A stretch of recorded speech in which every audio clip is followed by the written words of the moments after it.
Now we will talk a little bit of practice again. How do we practice prajna paramita? How do we practice no nose, no eyes, no this, no that, form is emptiness, emptiness form? How do we do this? I will give you something priceless. You should really write this down and do this. For most of you, I would say this is the best for you. Okay, ready to hear? Are you sure? Long for it. That's it. Okay, meditate, not meditate, study, decipher, contemplate. Up to you. If you want to do this, fine, be my guest. But what I really want you to do is long for prajna paramita. Long. Wish. Be this the only concern you have. That's it. That's all you need, actually. Really, I'm serious. I'm not making this up. I can quote Buddhas and Bodhisattvas and so many, many masters. That's all. And this, you should be able to do it.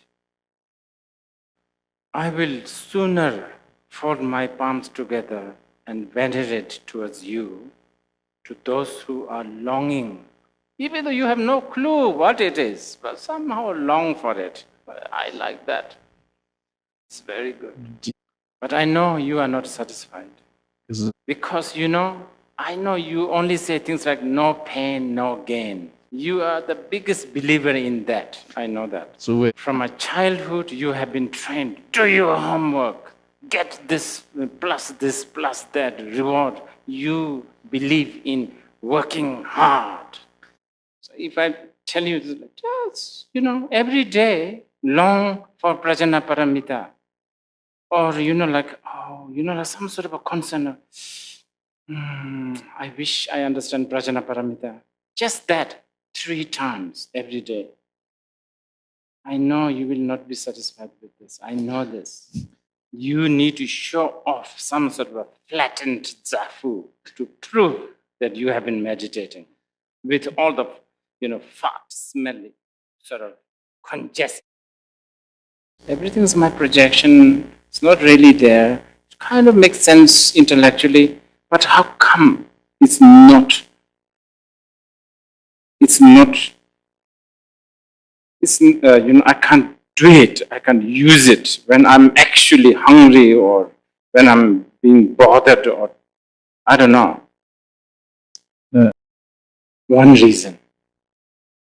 Your mind is not your, you are not your mind's boss. Your mind is your boss. You cannot control. I can't ask you, okay, everyone, in 3 seconds, get angry towards me. You can't do it. And similarly, if you're really angry right now, I can't time it. Okay, 5, 4, 3, 2, 1, stop. I can't do that. Means your mind is rigid. So you have to make the mind malleable. And how do we do that? There's a trick, very important trick, this one. You choose an object to concentrate. Any kind, anything. You are, salt shaker, you are fork, you are breathing, doesn't matter, just choose one. And then you focus your mind on that. Concentrate on that. Don't think about other things, only that thing. You should try that. Do it now. In your meditation posture, it doesn't matter.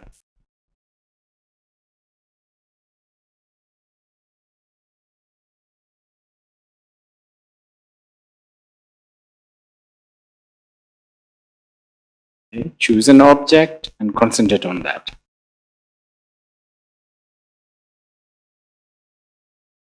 Okay. More likely, you will all come back and say, you couldn't. Maybe a split moment you concentrate and then you think about something else, right? Yeah. Of course, I'm talking to the more beginners people here. They are very seasoned practitioners. So what do? Oh, can't concentrate.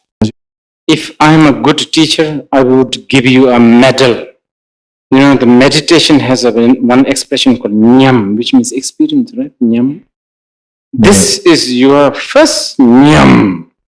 The moment you try to concentrate on something, what you end up knowing is you cannot, which is the purpose.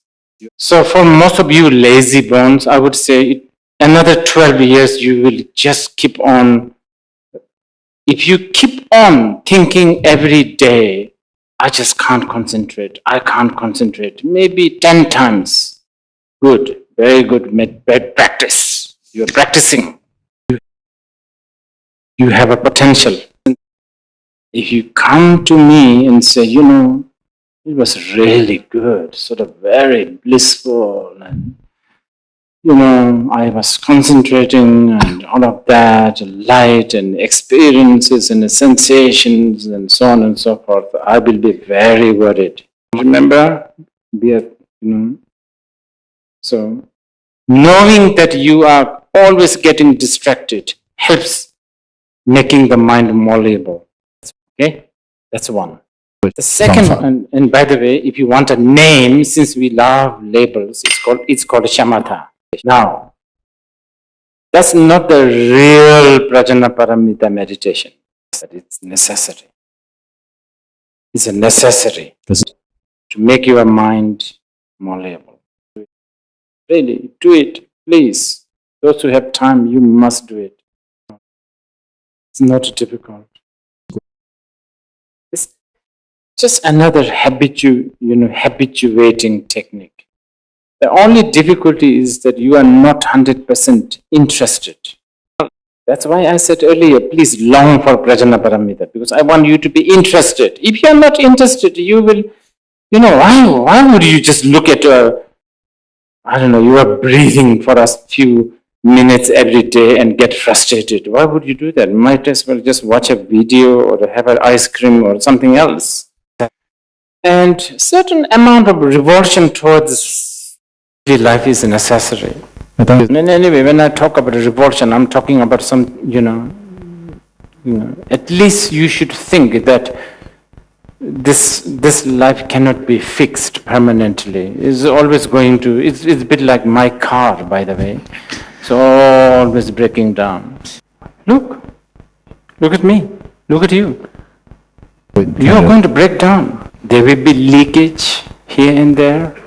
There will be strange sound made from others, from sound will be made from some parts of your machine, and everything, one you love the most, you probably end up hating most. All of that is good to really contemplate on. Okay, anyway, the second one, the vipassana. Now that's the real Prajnaparamita meditation. So now how do we do that? You cannot, okay, this is important, you cannot think, oh, this wall is emptiness, this wall does not exist. That's a complete, like daylight lie. You are lying. That's really not it.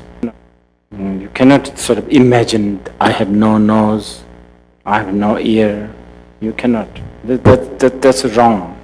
That's not emptiness. Remember, that kind of, that's not emptiness. That's a pure no.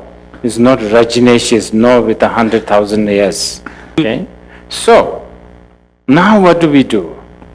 We use the technique I've already talked to you from the first day.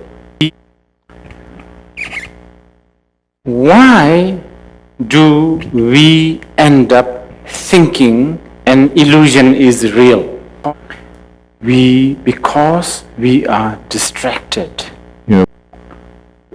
When the continuous distraction becomes so powerful, the illusion ends up seemingly become real.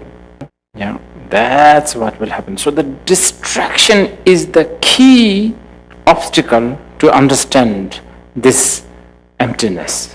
Okay, so what did I tell you? How to deal with the distraction?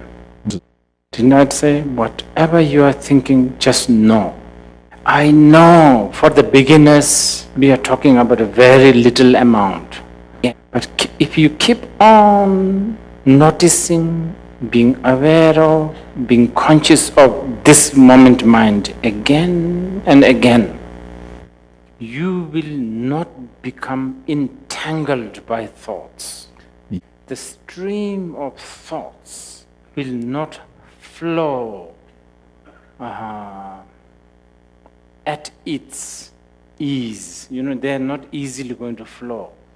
Right now it's flowing easily. I have a really crude example I can think of, but I can't think of some better example, so I have to share you this. When you are peeing, if somebody look at you while you are peeing, okay, your bladder is full, you have to pee, you have no choice, but somebody is looking at you while you are peeing, the flow of your pee is going to be disturbed. Do you understand what I'm saying? When there's nobody looking at it, you aim here, there, you sing song, stuff like this. I didn't say you should not pee, did I? Never said stop thoughts. I'm only saying have yourself, put yourself there. So if you keep on doing that, what will happen is your strong clutch and grip towards phenomena such as bad, good, right thing to do, wrong thing to do, values, all this will become relaxed. Right now, you are not relaxed, so obsessed that you even iron your underwear.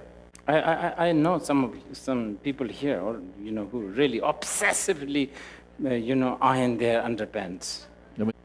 So for this kind of people, they don't know that wrinkled underpant is emptiness, and emptiness is wrinkled underpant. You understand? So because they don't know that, the moment they see the wrinkled underpant, they just can't. They cringe. They can't put it. They can't put it on because they see the wrinkle. Sort of the. So if you keep on doing this vipassana, then one day, doesn't matter if it is ironed or not. Few more years, doesn't even matter even if it is washed or not. Few years later, it doesn't even matter whether you have underpants or not. But then, when you reach to that level, you will actually wash it, iron it. For what? To benefit others. Because the others want ironed underpants. Others want washed and crispy, clean underpants. So for them, you sort of, wash it and you iron it for them. That time, you are amused, so funny. So when this person knows that wrinkled underpant is emptiness, emptiness is a wrinkled underpant, and wrinkled underpant is not other than the emptiness, emptiness is not other than the wrinkled underpant, I would say he will reach to the bhumi called underpant bhumi. I think if you do vipassana every day, I would say like half an hour, I think this bhumi is achievable within 3 years. And this will make others also happy. Like your husband, your maid, or your wife. Oh, at last, some peace. This guy is not bothering me with, wrinkled, so many endless benefits. I could write thousands of books about the benefit of going beyond wrinkled underpants. Okay, I think we will stop here, but we will again have the opportunity to listen to one song.